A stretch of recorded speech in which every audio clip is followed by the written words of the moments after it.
हमारा अगला बिंदु कहता है राष्ट्रीय भावना के विकास हेतु भी हमें नागरिक शास्त्र की आवश्यकता होती है। नागरिक शास्त्र की इस बात में भी इम्पोर्टेंस है। तो देखो बच्चों, किसी भी देश की समृद्धि, प्रगति, उन्नति उसके नागरिकों के राष्ट्रीय प्रेम और राष्ट्रीयता की भावना पर निर्भर करती है। जब तक नागरिक अपने निजी स्वार्थों या फिर संकुचित विचारधारा ही रखने वाले होते हैं, तब तक उस देश का उन्नत हो पाना या उस देश की प्रगति हो पाना संभव नहीं होता। नागरिकों को अपने निजी स्वार्थों या संकुचित विचारधाराओं से ऊपर उठना होता है। और हमारे यहाँ ये काम कौन करता है, कौन सा विषय यह काम करता है कि वो अपने नागरिकों को श्रेष्ठ नागरिक बनाता है। निजी स्वार्थों से ऊपर उठ करके अपने मौलिक अधिकारों का ज्ञान होने पर भी मौलिक कर्तव्यों की पालना का ज्ञान देता है।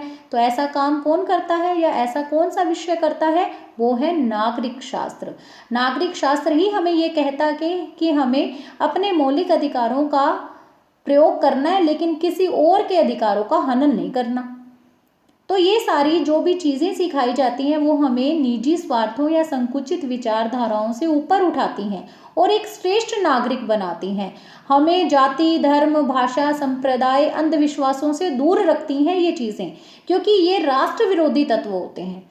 इससे क्या है, देश प्रगति नहीं कर पाता, क्योंकि उसके राष्ट्र, अगर उसकी जो जनता है, उसके जो नागरिक हैं, वो किससे बंधे होंगे, वो जाति, धर्म, संप्रदाय झगड़ों में, इनमें ही झगड़ते रहेंगे, तो इसका मतलब देश प्रगति नहीं कर पाएगा। तो नागरिक शास्त्र इन से ऊपर उठाता है अपने नागरिकों को और राष्ट्रीय भावना का विकास करता है। उम्मीद है कि आपको ये पॉइंट्स अच्छे से समझ में आ गए होंगे। अब हम आगे बढ़ते हैं बच्चों। तो हमारा अगला बिंदु है श्रेष्ठ चारित्रिक गुणों के विकास हेतु। अब नागरिक शास्त्र श्रेष्ठ चारित्रिक गुणों का विकास करता है नागरिकों में। देखिए बच्चों, वैसे तो बालक के चारित्रिक और सर्वांगीण विकास की अगर मैं बात करूं तो हर विषय का ही उसमें योगदान होता है। जरूरी नहीं है कि बच्चे का चारित्रिक विकास केवल नागरिक शास्त्र ही करता है। सभी विषय मिलकर के बच्चे के सर्वांगीण विकास में अपना अपना योगदान देते हैं, इसमें कोई दो राय नहीं है। लेकिन जब मैं बात करूं सही गलत का निर्णय करने की, तो वहाँ पे नागरिक शास्त्र की महत्वता अपने आप ही सिद्ध हो जाती है। नागरिक शास्त्र क्या करता है, बच्चे को सही और गलत का निर्णय करने का अवसर देता है, अधिकार देता है, क्योंकि वही तो उसे बताता है भी उसके मौलिक अधिकार कौन कौन से हैं। अब अगर उसके साथ कभी भी उसके मौलिक अधिकारों का हनन होने लगेगा, गलत होगा उसके साथ कुछ, तो वो आवाज उठाएगा ना। तो सही गलत कैसे, समाज में सही क्या है गलत क्या है, इसके बारे में उसे कौन बताता है, नागरिक शास्त्र बताता है। तो नागरिक शास्त्र क्या करता है, नागरिक शास्त्र नागरिकों में या बालकों में श्रेष्ठ गुणों का विकास करता है, इसलिए इसकी इम्पोर्टेंस बहुत है। फिर आगे है सामाजिक चेतना के विकास हेतु। अब एक स्वस्थ सामाजिक विकास को जब हम देखते हैं तो उसमें सामाजिक मूल्यों के संरक्षण की बात होती है, और इसमें नागरिक शास्त्र क्या करता है, प्रत्येक बालक में स्नेह, प्यार, सहानुभूति, समाज सेवा, कर्तव्य पालन, सहयोग आदि के गुणों को विकसित करता है। बालक जो है बचपन से ही ऐसे वातावरण को अपने आसपास जब पाता है, तो इसका मतलब उसमें सामाजिक चेतना और सामाजिक मूल्य उसके जो सांस्कृतिक विकास में बहुत ही मदद करते हैं। तो सामाजिक चेतना को प्रखर करने का कार्य भी किया जाता है नागरिक शास्त्र के द्वारा। ये सामाजिक चेतना यानी सामाजिक मूल्यों को बालक में डेवलप करता है। दया, स्नेह, प्यार, सहानुभूति, समाज सेवा, कर्तव्य पालन, सहयोग आदि के गुणों का बच्चे में विकास करता है। आगे है वैश्वीकरण के प्रभावों का ज्ञान कराने हेतु। तो सबसे पहले हमें पता होना चाहिए कि वैश्वीकरण क्या होता है। वैश्वीकरण, उदारीकरण, भूमंडलीकरण, ये नाम आपने सुने होंगे। तो आज किसका युग है, संचार, तकनीकी, यातायात के साधनों का बहुत तेजी से विकास हो रहा है। और अब जो वसुधैव कुटुंबकम की भावना थी, तो विश्व क्या है, एक छोटा गांव बन गया है। एक छोटे गांव के रूप में चेंज हो गया है हमारा पूरा का पूरा विश्व। और ये जो बाजार का उदारीकरण की बात करूं या मैं भूमंडलीकरण या वैश्वीकरण की बात करूं, तो इसके विकास के फलस्वरूप जो हम अपने राष्ट्र के साथ बात करते हैं, तो इसके साथ ही अपने राष्ट्र के अलावा हम विश्व में क्या परिवर्तन हो रहा है उसकी जानकारी भी हम सबको है, जनसाधारण को भी है। तो इसके लिए हमें नागरिक शास्त्र क्या करता है, इसका ज्ञान कराता है।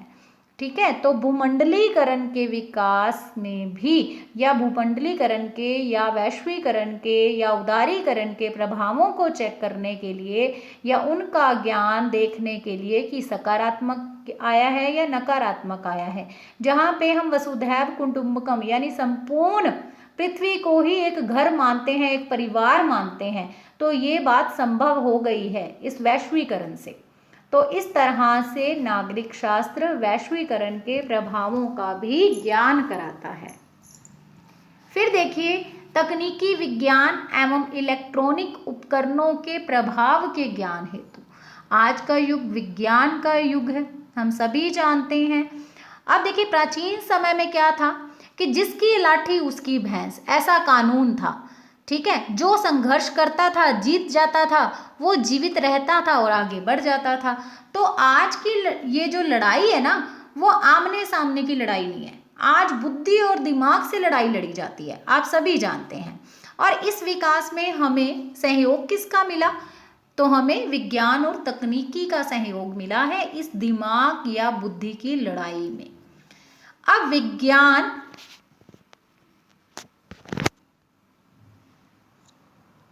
अब ये जो विज्ञान है बच्चों, विज्ञान और तकनीकी ज्ञान के प्रयोग से मानव की गति तीव्र हो गई है। हम सभी जानते हैं जो स्पीड थी काम करने की या किसी भी चीज़ की, वो बहुत ही विज्ञान ने तीव्र कर दिया है उसे। इससे भौतिक सुविधाओं में वृद्धि के साथ स्वार्थों की टकराहट भी पड़ी है। बिल्कुल सही है, हमें भौतिक सुविधाएं तो मिली हैं लेकिन स्वार्थों की टकराहट भी बढ़ी है। अतः ऐसी स्थिति में क्या है, नागरिक शास्त्र की आवश्यकता और महत्व और भी बढ़ गया है। जहाँ पे हमने अभी एक पॉइंट पढ़ा था राष्ट्रीय भावना के विकास हेतु, तो आज जो भी विज्ञान या तकनीकी के युग में मनुष्यों में स्वार्थ की भावना आ रही है, मैंने अभी बताया आपको कि क्या हो रहा है, भौतिक सुविधाएं बढ़ रही हैं लेकिन इसके साथ साथ स्वार्थ भी बढ़ रहा है। तो अब इस स्वार्थ से, इस संकुचित विचारधारा से ऊपर उठाने का काम कौन करेगा, तो ये काम करेगा आपको नागरिक शास्त्र, आपकी मदद करेगा। नागरिक शास्त्र ये जो वैज्ञानिक प्रगति है जो हमें स्वार्थ, व्यक्तिवाद, एकांतवाद, इन सब से हमें ऊपर उठाएगा, क्योंकि वैज्ञानिक प्रगति आने पर ऐसा होना वो हो ही जाता है। ये जो है वो संभव है ऐसा होना कि व्यक्तिवाद की भावना आ जाए, स्वार्थ की भावना आ जाए। तो इन सब से ऊपर उठा करके राष्ट्रीयता की भावना का विकास कौन करेगा, नागरिक शास्त्र करेगा। तो ये क्या करता है, ये इस वे से भी इसका महत्व है। अब देखिए, अब नेक्स्ट पॉइंट है भारतीय संविधान की विस्तृत जानकारी हेतु। तो इसमें तो मुझे लगता है मुझे कुछ बताने की बच्चों ज़रूरत ही नहीं है, आप सभी को पता है। हमें संविधान की जो जानकारी प्राप्त होती है वो किसके थ्रू पता चलता है हमें सब कुछ, तो नागरिक शास्त्र ही हमें बताता है। अब सभी विषयों की जो अपनी अपनी प्रकृति और अपने अपने जो है वो विशेषताएं होती हैं, चाहे कोई भी सब्जेक्ट है तो उसकी अपनी प्रकृति है, उसकी अपनी विशेषताएं हैं, और इसी तरह से ही उनके उद्देश्य भी अलग अलग होते हैं। अगर हम भारतीय संविधान की प्रस्तावना या उसके उद्देश्य, व्यवस्था, अनुच्छेद, इन सब की जानकारी देता कौन है हमें नागरिक शास्त्र देता है इसकी संपूर्ण जानकारी। ठीक है, एक सामान्य जनसाधारण को अगर भारतीय शासन व्यवस्था की संपूर्ण जानकारी लेनी है तो किस सब्जेक्ट से मिलेगी, उसे नागरिक शास्त्र से मिलेगी। ये नागरिक शास्त्र ही तो आगे जाकर के राजनीति विज्ञान में बदलता है, यानी पॉलिटिकल साइंस जो आगे जाकर के पढ़ते हैं हम, जो अलग विषय के रूप में है। यहाँ तो ये स्कूलिंग के अंदर या स्कूल शिक्षा के दौरान तो ये सामाजिक विज्ञान विषय के साथ जुड़ा होता है, लेकिन वहाँ जाके ये अलग से एक विषय है राजनीति विज्ञान, पॉलिटिकल साइंस। तो यहाँ पे अगर किसी भी सामान्य जनसाधारण को भारतीय शासन व्यवस्था की संपूर्ण जानकारी लेनी है तो उसे किसकी मदद लेनी होगी या कौन से सब्जेक्ट को पढ़ना होगा, नागरिक शास्त्र को। अगर उसे चुनाव व्यवस्था के बारे में कुछ जानना है या फिर ये जानना है कि वो न्याय प्राप्ति के लिए कहाँ जाए, किस प्रक्रिया को, किस प्रोसेस को अपनाए, उसके अधिकार क्या हैं, उसके कर्तव्य क्या हैं, तो ये सभी बातें उसे कहाँ से पता चलेंगी? इन सभी बातों का ज्ञान भारत देश के अंदर उसे कौन देगा? उसे नागरिक शास्त्र देगा। तो अब क्या है कि कहीं ना कहीं आपको ये पता है कि राजनीतिक जागरूकता में कमी है हमारे देश के अंदर, ठीक है।